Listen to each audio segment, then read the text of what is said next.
గత సర్కార్లో జరిగిన అవినీతి అక్రమాలపై విచారణలు కంటిన్యూ అవుతున్నాయి. కాళేశ్వరం, విద్యుత్ కొనుగోలు, గొర్రెలు, చేపల పంపిణీ ఇలా అన్నింటిపై ఎంక్వైరీ స్పీడ్ గా జరుగుతోంది. మరోవైపు ఫోన్ ట్యాపింగ్ కేసులో ఛార్జ్షీట్ దాఖలు చేశారు పోలీసులు. మార్చి 10న ట్యాపింగ్ కేసులో ఎఫ్ఐఆర్ నమోదు చేశారు. ఇప్పటి వరకు 4 పోలీసు అధికారులను అరెస్ట్ చేశారు. నిందితులుగా 6గురిని చేర్చారు పోలీసులు.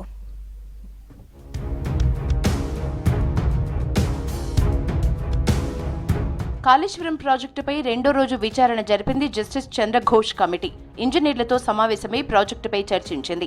కాళేశ్వరం ప్రాజెక్టుపై విచారణకు వచ్చిన వారంతా జూన్ 25 లోపు అఫిడవిట్ ఫైల్ చేయాలని ఆదేశించారు కమిషన్ చైర్మన్ జస్టిస్ చంద్రఘోష్. తప్పుడు అఫిడవిట్ ఇచ్చినట్లు తేలితే వారిపై చట్టపరంగా చర్యలు తీసుకుంటామని హెచ్చరించారు. ప్రజల నుంచి వచ్చే ఫిర్యాదులో అధికారులు ఉంటే వాళ్లకు నోటీసులు ఇస్తామన్నారు.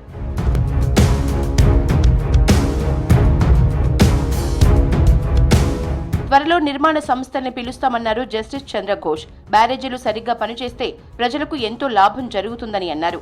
ఎక్కడో ఏదో తప్పుడు లెక్కల వల్ల ఇలా జరిగినట్లు అనిపిస్తోందన్నారు. రేపటి నుంచి ఏం చెయ్యాలి అనేది లిస్ట్ రెడీ చేస్తామన్నారు. బ్యారేజీల వల్ల లాభం తప్ప నష్టం లేదన్నారు జస్టిస్ చంద్రఘోష్.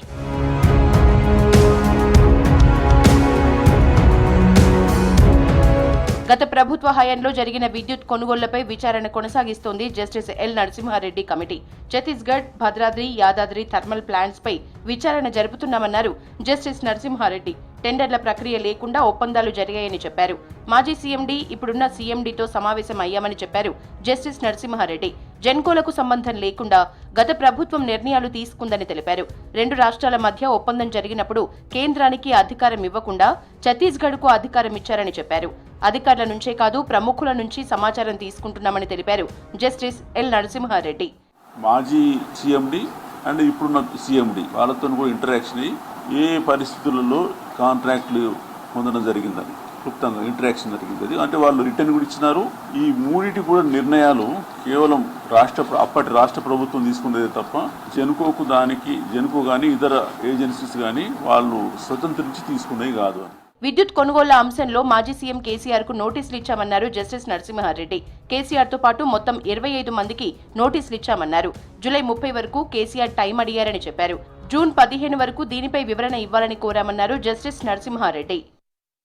అక్కడ పవర్ ఏజెన్సీకి రెండేదేమో ఈ నిర్మాణానికి BHEL కాంట్రాక్ట్ ఇవ్వడం. అయితే అందరికి లెటర్ రాసి దాదాపు 25 మందిని ఐడెంటిఫై చేసినాము. ఈ ప్రక్రియలో నిర్ణయం తీసుకున్న అధికారులు కానీ అనధికారులు కానీ వాళ్ళందరికీ అందరూ కూడా వారు జవాబులు ఇచ్చినారు. ఒక మాజీ ముఖ్యమంత్రి చంద్రశేఖరరావు గారు జూలై ఎండింగ్ వరకు టైం అడిగినారు. అయితే మేము వాళ్లకు లెటర్ రాస్తూ మాక్సిమం జూన్ 15 వరకు ఇవ్వండి, మాకు టైం లిమిటెడ్ ఉందని. గొర్రెల పంపిణీ స్కీమ్ కుంభకోణంపై దర్యాప్తు ముమ్మరం చేశారు ఏసీబీ అధికారులు. రాష్ట్ర పశు గణాభివృద్ధి సంస్థ మాజీ సీఈఓ, గొర్రెలు మేకల అభివృద్ధి సహకార సంస్థ మాజీ ఎండీ సభావతి రామచందర్, మాజీ మంత్రి తలసాని, ఓఎస్డీ గుండమరాజు కళ్యాణ్ కుమార్ ని అధికారులు కస్టడీలోకి తీసుకున్నారు. కోర్టు అనుమతితో 3 రోజులు కస్టడీలోకి తీసుకున్న అధికారులు ఇవాళ రెండో రోజు విచారణ కొనసాగించారు.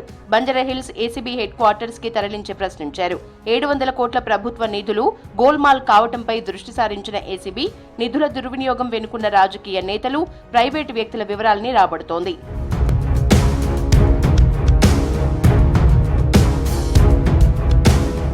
కాళేశ్వరం, యాదాద్రి, భద్రాద్రి పవర్ ప్లాంట్ టెండర్లు, ఛత్తీస్గఢ్ పవర్ ఒప్పందాలు, గొర్రెల స్కామ్పై విచారణ కొనసాగుతోంది. ఇక పవర్ ఒప్పందాలపై ఇప్పటికే విద్యుత్ శాఖలో 30 మంది మాజీ అధికారులకు నోటీసులిచ్చి వివరణ తీసుకున్నారు.